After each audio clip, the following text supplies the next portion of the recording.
एक दिन एक छोटे से गांव में माशा नाम की लड़की रहती थी। वो बहुत चंचल और खुश मिजाज थी। एक दिन वो जंगल में खेलने के लिए गई। वो रंग बरंगे तितलियों का पीछा करती रही और परिंदों के साथ गाती रही। अचानक माशा को यह एहसास हुआ कि वो बहुत दूर निकल आई है और अब वो रास्ता भूल चुकी है। वो घूमते घूमते एक खूबसूरत घर तक पहुंच गई। उसने दरवाज़ा खटखटाया, लेकिन जब किसी ने जवाब न दिया तो उसने दरवाज़ा खोलकर अंदर चली गई। ये घर एक बड़े रीछ का था जो अभी वापस नहीं आया था। माशा थक चुकी थी तो उसने रीछ के घर में आराम करना शुरू कर दिया। वो रीछ के खाने की चीजें चखने लगी, खिलौने खेलने लगी और रीछ की टोपियां भी पहनने लगी। अचानक रीछ वापस आया और देखा कि माशा इसके घर में है। तुम कौन हो?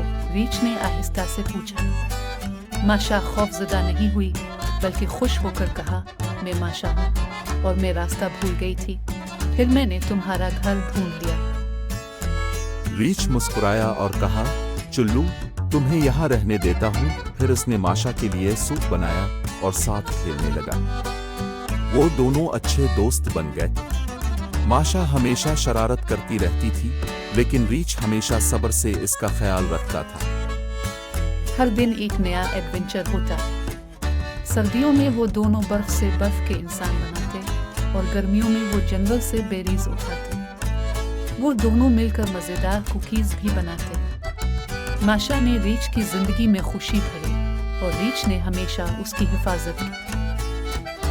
अगरचे माशा अपने गांव से दूर थी, लेकिन वो कभी अकेली नहीं थी। उसने जंगल में एक सच्चा दोस्त पाया था और फिर वो दोनों हमेशा खुश रहने लगे, नई नई मुहिम्मात में साथ साथ चलते हुए।